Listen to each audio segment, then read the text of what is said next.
November meeting of the Monetary Policy Committee, a second wave of COVID-19 infections have peaked in South Africa and in many other countries. It is expected that these waves of infections will continue until vaccine distribution is widespread and populations develop sufficient immunity to curb virus transmission. Although the virus will continue in new waves, the rollout of vaccines is expected to boost global growth prospects generally. We have therefore revised global growth for 2021 higher. However, global distribution of vaccines is likely to be slow and could create an uneven pace of global economic recovery in 2021. The International Monetary Fund has forecast global gross domestic product to have contracted by about 4.4% in 2020 and to expand by 5.2% in 2021. Their new forecast will be released on the 26th of January. While financial asset prices were volatile for much of the past year due to pandemic-related developments and geopolitical events, recent months have seen markets strengthen. Capital flows to emerging markets have generally picked up when compared to the outflows experienced in March and April this year. Although global policy rates look set to remain accommodative, risk aversion is likely to persist through 2021, particularly where economies fail to take advantage of improved global prospects or run large macroeconomic imbalances.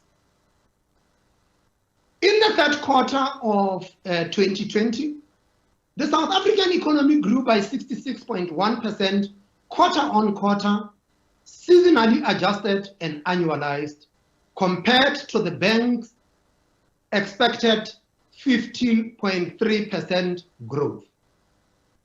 The growth rate for the full year is now expected to be -7.1% compared to the contraction of 8% expected at the time of November meeting. However, our projection for the fourth quarter of 2020 is expected to be lower than previously forecast. While lockdown restrictions currently in place are considerably less restrictive than in 2020, we expect growth in the first quarter of 2021 to remain muted. Despite very robust terms of trade and stronger exports, getting back to pre-pandemic output levels will take time. Sharply lower public and private sector investment last year and continued weakness in 2021 will weigh on growth prospects. GDP is now expected to grow by 3.6% in 2021 and by 2.4% in 2022. GDP growth of 2.5% is expected in 2023. Overall, risks to the domestic growth outlook are assessed to be balanced. Global growth, vaccine distribution, a low cost of capital, and high commodity prices are supportive of growth. However, new waves of the COVID-19 virus are likely to periodically weigh on economic activity both globally and locally. In addition, constraints to the domestic supply of energy, weak investment, and uncertainty about vaccine rollout remain serious downside risks to the domestic growth. Accommodative policies in many advanced economies and the improved economic outlook continue to support recovery in global financial markets and some strengthening in international capital flows. So far, this has resulted in a trickle of fresh capital flows to South Africa, and financing conditions remain uncertain as reflected in the exceptionally steep yield curve. These favorable global conditions saw the rand appreciate by 1.7% since the July meeting. Since January 2020, the rand has, however, depreciated by 8% against the US dollar and remains below its estimated long-run equilibrium value. The implied starting point for the rand forecast is 15 rand 70 to the US dollar, compared with 16 rand 50 at the time of the previous meeting. Headline consumer price inflation averaged 3.3% in 2020, in line with the bank's expectation, and is the lowest rate since 2004. The bank's forecast for 2021 is slightly higher at 4% and is 4.5% for 2022. The forecast for 2023 is 4.6%. Core inflation averaged 3.3% in 2020. The forecast for 2021 and 2022 are unchanged at 3.4% and 4% respectively. In 2023, core inflation is expected to be 4.3%. Despite an upward revision to potential growth, higher growth in 2020 and in 2021 implied a small narrowing of the output gap over the forecast period compared to the November meeting. Global producer price inflation, food price inflation, and oil prices have risen. A more appreciated nominal exchange rate in recent months is expected, however, to moderate some inflationary pressure. The overall risks to the inflation outlook appear to be balanced in the near and medium term. Local food price inflation is higher, but expected to remain broadly contained. The committee additionally notes the significant but likely temporary reduction in medical insurance price inflation this year. Given low pass-through, risks to inflation from currency depreciation are expected to stay muted. However, additional exchange rate pressures could result from fiscal risks. While there are no demand-side pressures evident, electricity and other administered prices remain serious concerns.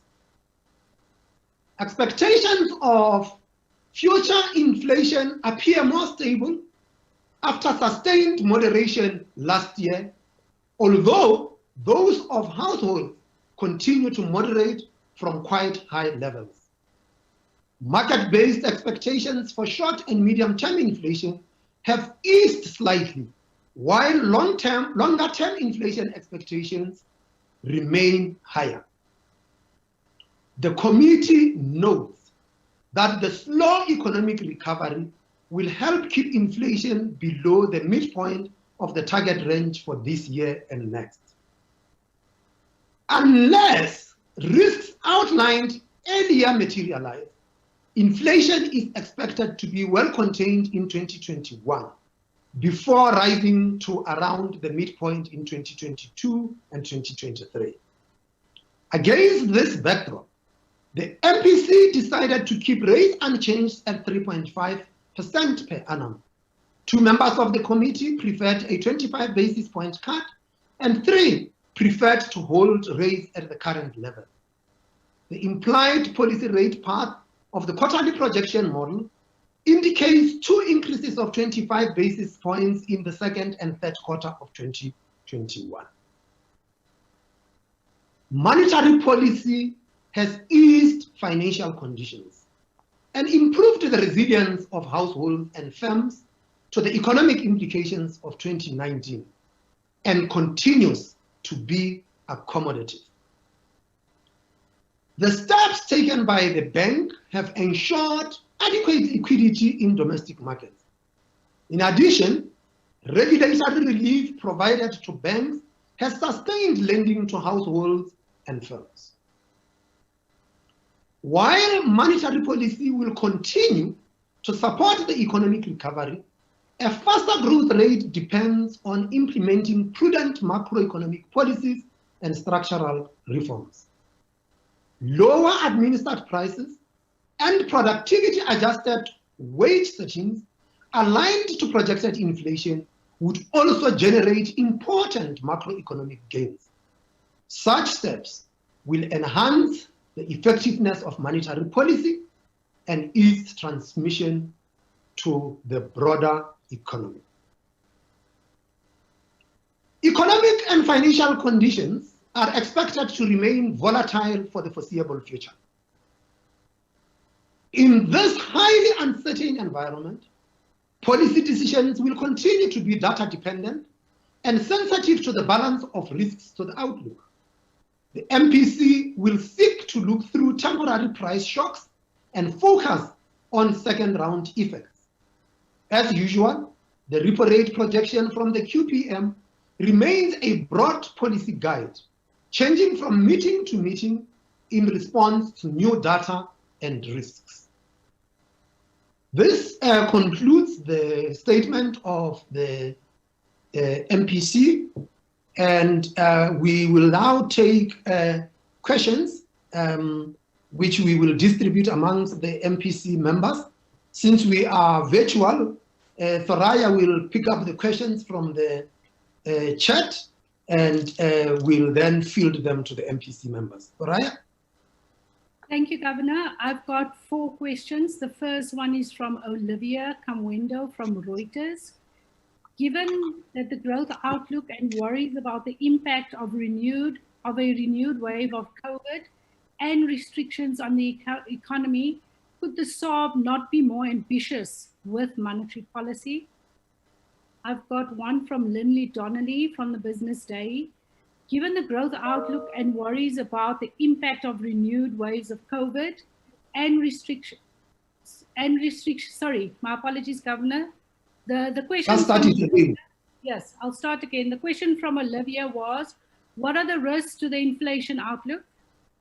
The question from Linley was the one about the growth outlook and worries about the impact of renewed waves of COVID and restrictions on the economy. Could the SARB not be more ambitious with monetary policy? I have one from Prinesha Naidu from Bloomberg News. The monetary policy review released last year by the Reserve Bank stated that economic prosperity is a team sport, in quotes, and the central bank is just one player with a relatively narrowly defined role.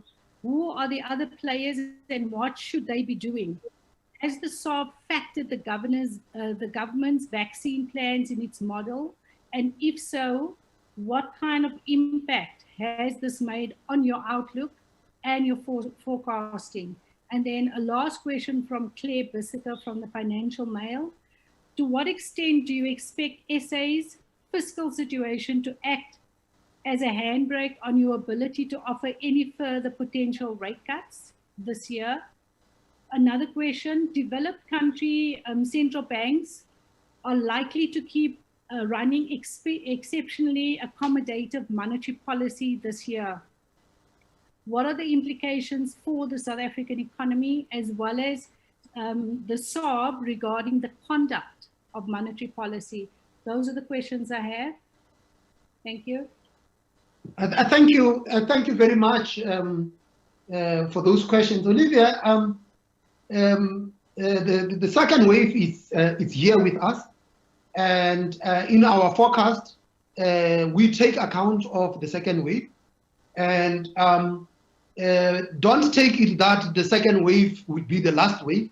There is a risk that you could actually have the third wave, depending on how the pandemic evolves. Could the SARB be more ambitious? I think the SARB has been very ambitious, not actually, let me just even say ambitious. We have been very aggressive in our response. The lag between monetary policy actions and impact on real economic activity vary between 12 and 18 months. It's hardly 12 months since we took our first steps, and the effect of those couldn't be immediately felt because the economy was under lockdown. So it was like the economy's handbrake was pulled up and the SAP was busy trying to press the accelerator. The car couldn't move. But the lockdown restrictions had since been relaxed, and the effects of these actions should filter into the economy. And we expect that the outlook that we have put now, which is significantly better than what we had put in November, takes account of that. That said, there are still risks to the economic outlook. Like I had said, what would happen to if we get a third wave, for example. At the moment, the restrictions that have been reimposed as a modified level 3 lockdown are not as severe on the economy as what we had seen before, and we think that the supply side of the economy should be able to cope. But just the mere existence of the lockdown does have impact on confidence, business and consumer confidence, and could affect the spending side of the economy.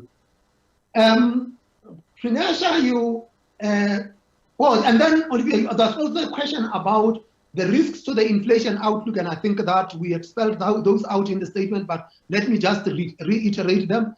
Is a rise in global producer price inflation, rising oil prices will play a role, and of course, rising global food prices that we have seen. In a way, South Africa is sort of like cushioned because we have got an expected bumper crop this year, which should help to moderate the impact of rising global food prices. But those are the risks. Prinesha will ask the question about who are the other players in the growth. Is all of those government agencies and government that are responsible for the structural reforms that are required to lift the potential growth rate of the economy. And in addition to that, linking to the question that Claire had raised, fiscal policy settings actually matter, that the fiscal stance itself impacts on growth, and what the fiscal authorities do is very important. And that is why we had also highlighted the fact that unless the evolution of fiscal policy is seen to be prudent, it could pose a risk to the nascent recovery that we had seen, and could actually also pose a risks to the exchange rate, and through second round effects could thus impact on inflation. Prinesha, you also asked the question about whether we had factored in the vaccine plan. No, we have not factored that as yet, because the plan got announced at the time we were way down with our forecast. But we did factor those into the global growth outlook, and that's because many of the forecasters of global growth said that they had factored it in globally, and they thought that it would have a positive impact on growth.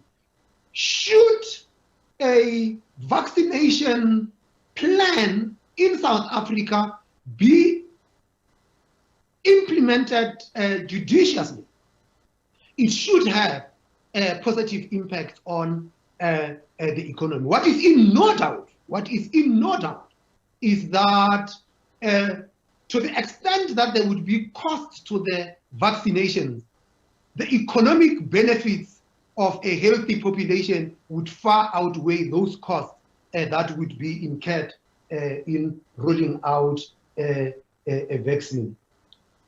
Claire also asked the question about the developed markets.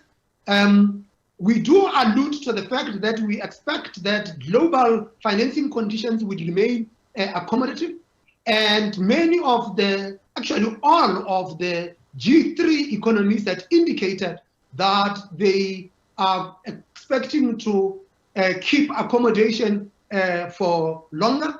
And if that accommodation is kept for longer, we expect that there would start to be capital flows to emerging markets like we started to see towards the end of last year. And if indeed those capital flows do take place, those capital flows, we expect them to be discriminatory. What do I mean by that? I mean that those flows will go to those countries with prudent macro settings. And as such, it is very important for South Africa to have very prudent macro settings so that we could access that capital, so that we could finance our own investment requirements. These accommodative settings, we also expect that they should benefit the global growth, and it should benefit growth in those developed markets. To the extent that that happens, what we have also seen for South Africa has been that there is a rising commodity price cycle.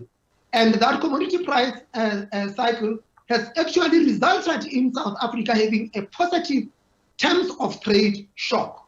In other words, the prices of South African commodity exports has risen faster than what the prices of South African exports, and that is a net benefit for South Africa. And if South Africa takes advantage of that, we would actually see the growth outlook surprising on the upside. For now, we are saying that we see the risks to domestic economic growth as being balanced. That deals with all those questions. MPC members, anybody wants to add anything? Nada. Okay, next set of questions, please. Okay. Governor, we have a question. Governor, we have a question from Funeko from Reuters. What does the MPC view as the largest fiscal risk? Have the risks of the second wave of COVID infections materialized much faster than you anticipated last year? Has South Africa's COVID vaccines added fiscal and policy risks? We have another question from Lamise at Fin24. What is the Reserve Bank's view on calls by labor unions to have a rate cut at this meeting to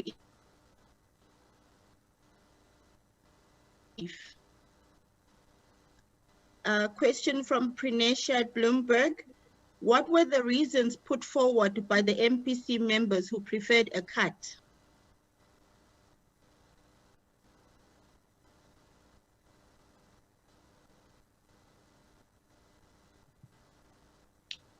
Thank you very much, Funeko. Yes, indeed, the second wave hit us earlier than we thought it would. We thought it would come after the holiday season, but it is here with us, and we're glad that government decided to take the appropriate steps to stem the tide. And what we see as the largest fiscal risks, we don't know until the budget is tabled. Once the budget is tabled, we would know what are the risks to the economic outlook. Calls by labor for a rate cut, they have been dealt quite extensively in the statement. We have stated where we see the risks. We still believe that the monetary policy stance is very accommodative. And just to put this thing into context so that you could appreciate this, that contemporaneously, if you look at the inflation figure released yesterday, you would say that with a repo rate of 3.5%, we are running a positive policy rate of just 0.2%. when you look forward, which is what matters, over the forecast period, you will actually realize that for all of this year and the next 2 years, the policy rate is negative in real terms. That means it is below the projected inflation. And in addition to that, the policy rate is below what we believe to be the neutral rate. And we have decided to keep it there precisely because we are worried about the state of the economy, one, but more importantly, that we actually do not see demand side pressures to the inflation outlook building up in this economy. And that has also thus dealt with reasons for those who argued for a cut. It had to do with the fact that inflation is contained and that the economy is weak and that we have got all of these risks. So in the statement, what you have is the arguments for the rate cut and the arguments for keeping rates the same. And on the balance of those arguments, the decision of the MPC was to keep rates the same. Thank you, Governor. Any other questions? These ones, yes, I'm sure they are other MPC members. Yes, Governor, we have a question from Ed. What are the other handbrakes on the economy aside from lockdown measures? Lucanio from Business Day. How close is South Africa's debt to being unstable? Do you foresee the SARB having to increase its activity in the bond market to something that's more aggressive than what was seen in 2020 and more like the QE seen in developed markets? Fifi from CNBC. Could you please list the main reason why two of the MPC members preferred, you've already answered that one, Governor, preferred rates to be cut? Are these the same two members from the last meeting? How does the SARB see the risks? This question is from Pranisha. How does the SARB see the risk to fiscal dominance? And what is the extent to which the deterioration in public finances and rising government debts affect monetary policy? Governor, can I add one more from an analyst? It came in earlier.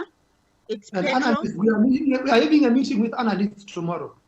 Okay. Okay, those are all from media for now. Thank you very much. DG Naidu, can you deal with all the other handbrakes on the economy? And DG Chasivana, if you could deal with the debt and the SARB involvement in there and whether you could be doing QE and that stuff. And the risks to fiscal dominance between Rashad and Chris Lowveld, any one of the two. Shall we start with you? Yeah. Sure. Thank you, Governor. I think we all forgot that we went into the COVID crisis in a recession.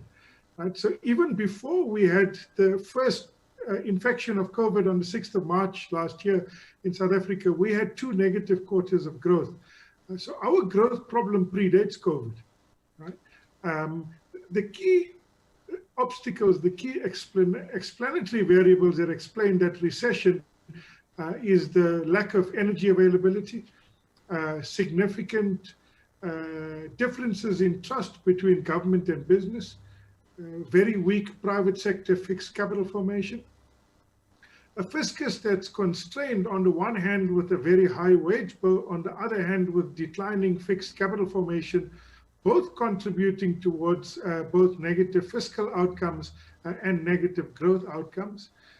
Even before COVID, we saw long-term interest rates move up, move quite higher. That has a negative impact on capital formation and on investment in the economy. We've heard for some time now that we are likely to roll out 4 and 5G spectrum. We've not seen significant progress in that. For several years now, we've seen promises of further regulatory reforms that will enable renewable energy programs. Those appear to have been slowed even before COVID. So, I think in most respects, the reasons why we went into COVID in a recession are those handbrakes. right? I think that even in the midst of COVID, if you deal with 2 or 3 of those decisively, you will see a faster recovery. Energy availability is one of those things. The regulatory reforms required for telecommunication and power generation from the private sector is another. Long-term confidence in the sustainability of the fiscus, we think, will spur lower rates in lower long-term rates and therefore higher investment. Those, I think, are what the key handbrakes are, Chair. Thank you. Fundi? Thank you, Governor. So if I can just talk about the level of government debt and whether it is sustainable or not. The National Treasury publishes information during its medium-term budget policy statement presentation and also when they present budget documentation. And the National Treasury has highlighted the fact that the current levels of debt are becoming unsustainable.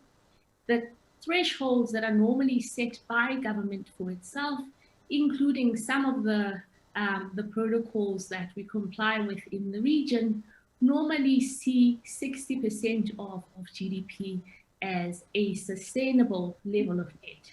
But nonetheless, it's quite important to note that when there is a crisis, you might deviate as a country from those existing levels. So the key, I think, is to monitor what it is that the National Treasury is going to present going forward and whether the levels of debt do start to return to what is considered to be sustainable debt levels around 60% of GDP.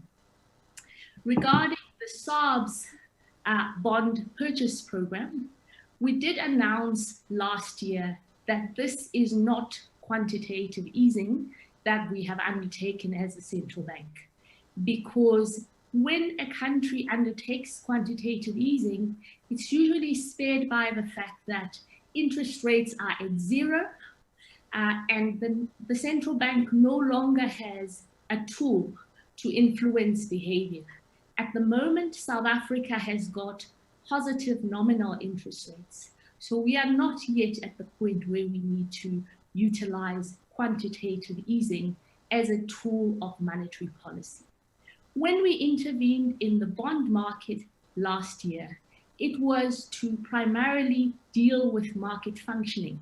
And from a financial stability point of view, it was very important for us to ensure that the government bond market, which is the largest bond market in the country, continues to function optimally, meaning we needed to have sufficient buyers and sellers in order for that market to function smoothly. We went into the bond market and we were purchasing bonds because there were not sufficient buyers in the market. And we started this activity at the end of March, and we bought the bulk of government bonds between the months of April and May. And as market conditions normalized, we started to buy fewer and fewer government bonds. So in terms of whether we might increase our activity in this year, this would be driven by whether we see problems in the functioning of the government bond market and risks to financial stability. Thank you. Governor, I'll just quickly respond, and Chris may want to come in on the risk of fiscal dominance. As many of you know, that fiscal policy and monetary policy are two really important complementary stabilizing tools. Now, fiscal dominance, and obviously there's a very complex discussion and literature around it. Fiscal dominance is normally associated, with spiraling debt, the inability of a state to rein in debt service costs, and in a sense, what happens is that the fiscus overshadows monetary policy. You lose the battle on inflation. You can't control inflation because of the overwhelming importance of fiscal policy. Fortunately, we are in the position, we recognize and we acknowledge in many of our statements that we're concerned with growing public sector financing needs. But I think that fortunately we are in a situation where inflation is pretty much under control, and there's no evidence that inflation is spiraling upwards. If anything, we're very much within the inflation target for the forecast period. But these are issues one must not take the ball off. We have got to monitor exactly how fiscal and monetary policy work together. But I don't see it as a massive threat, at least in the near to medium term. Thank you. Thank you, Governor. The last two questions from Fifi at CNBC Africa. It sounds like you are not confident that the expected stimulus from the US may not choose SA as a home in its current form. From your regular meetings with the finance minister, how far have we moved the needle in addressing some structural issues that may deter investment? The second question is from Mfuneko at Reuters. How long would the MPC be tolerant of negative real rates? Historically, this has not been more than a few months. Second question from Funeko is, in what scenario would the SARB be willing to support the purchase of vaccine? The last question is the largest danger of the high yield curve prohibitively expensive cost of capital for local firms? If not, what is? Thank you, Governor. Those are all the questions.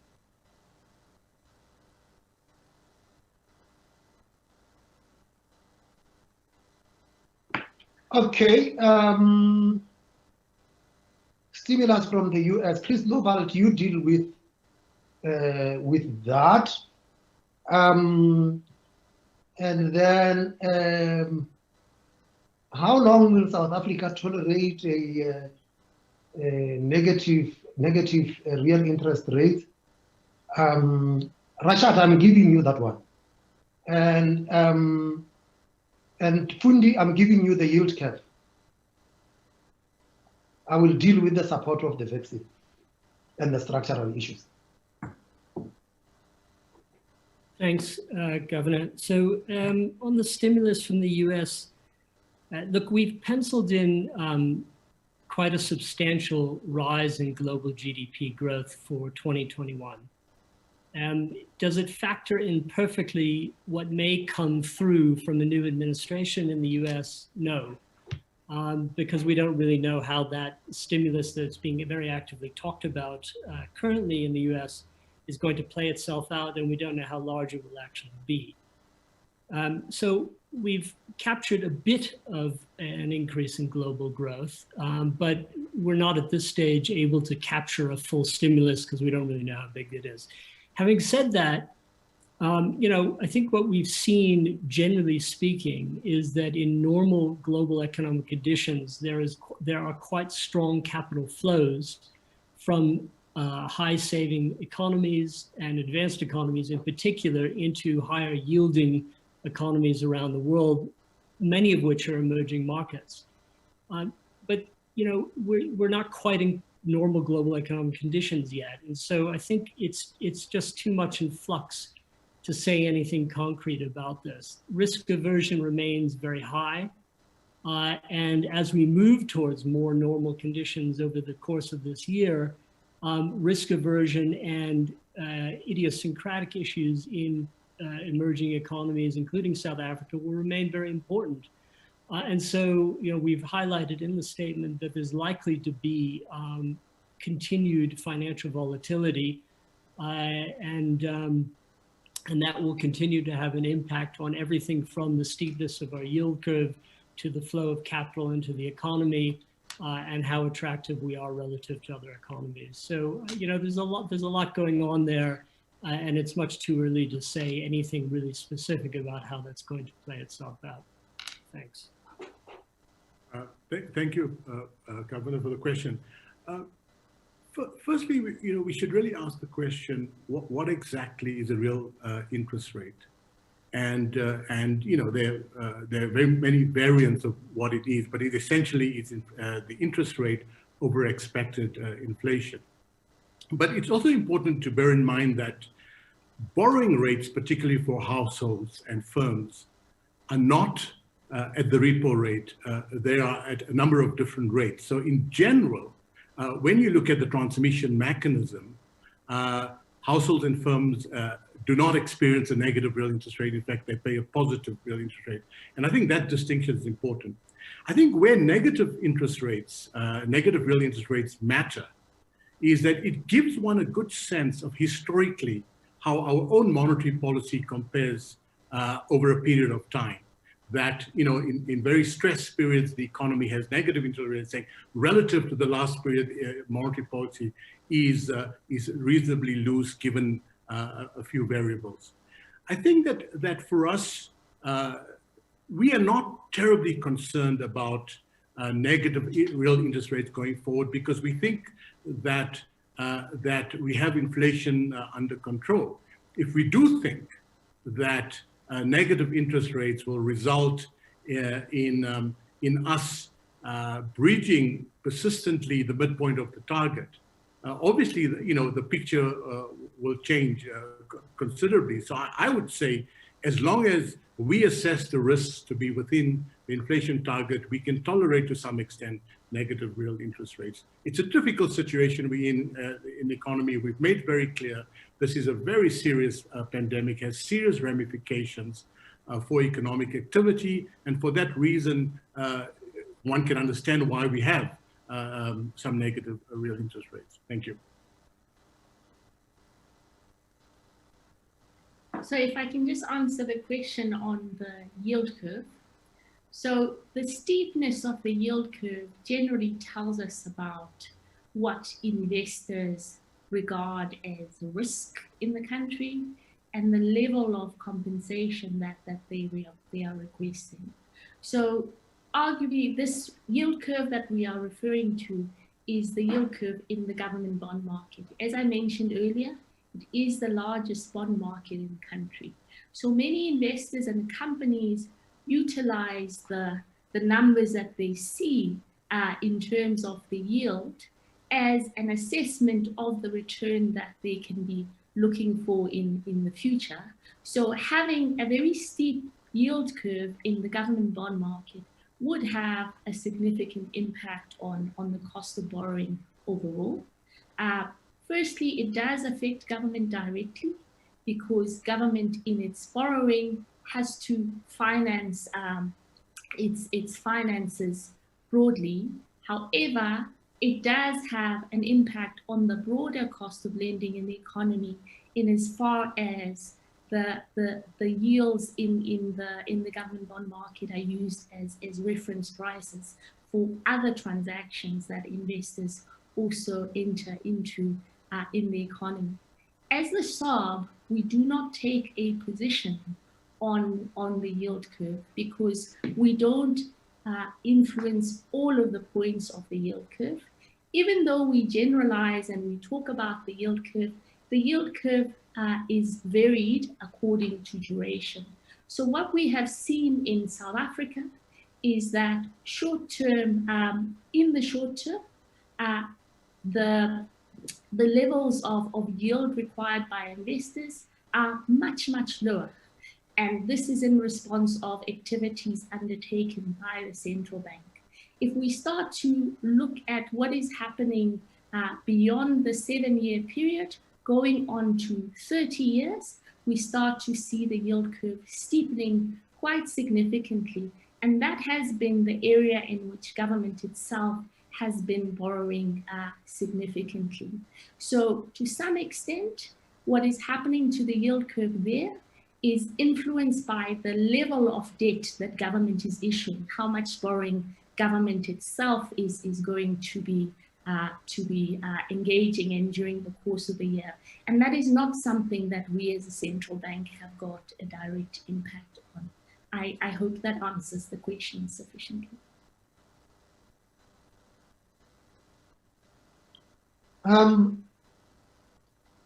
What structural issues do we discuss with the minister? You know, the structural challenges that South Africa faces are not new. They are known. They were spelled out in the diagnostic report that preceded the publication of the new the NDP. They have also been spelled out in so many government papers, including the Treasury's growth document last year. They are detailed there. We can mention them, but we can't quite say as the Reserve Bank, this is what you must do with each one of those structural constraints. So the government had identified and said that spectrum must be released because it's a constraint. Spectrum must be released. But we can't tell government, you must release spectrum by this date, and these are the mechanisms you must go through to release the spectrum. So the structural reforms are known. They have been identified, they've been published, but it is not for the SAP to say exactly what must be done about those structural reforms. We do know about them. In my discussions with the minister, we could raise these issues, but the discussions between the Minister of Finance and the governor would focus on monetary and fiscal coordination. And monetary and fiscal coordination is in the realm of macroeconomics, it's cyclical in nature, and that is what we would discuss. We do not go, yes, he might ask for my opinion, but that doesn't matter, because those structural issues have to be dealt with by government. Just to add on what Fundi said about what Rashad said about the negative interest rates, real interest rates, to say that, by the way, the biggest borrower in this economy is not borrowing at negative real interest rates.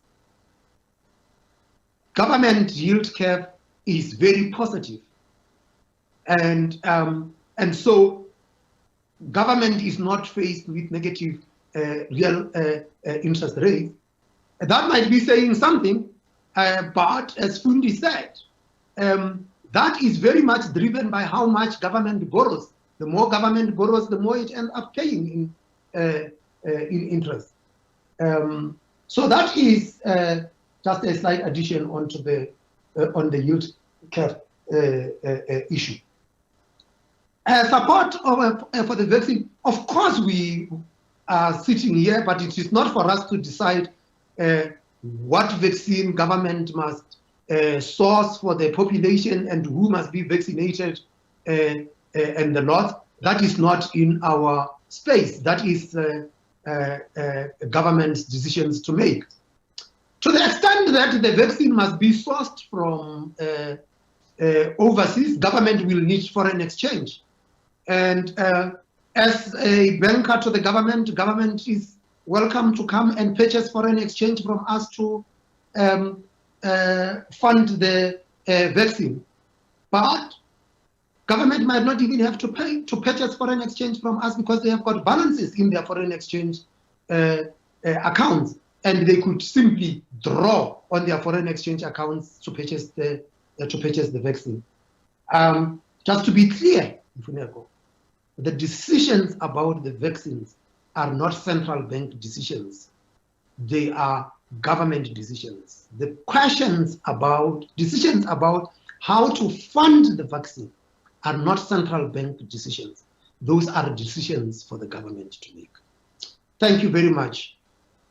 I think we are done unless there is one or two last questions. No, we're done now. Thank you, Governor. Thank you very much. Thank you very much for joining us, and that concludes the press conference, and we will see you in March.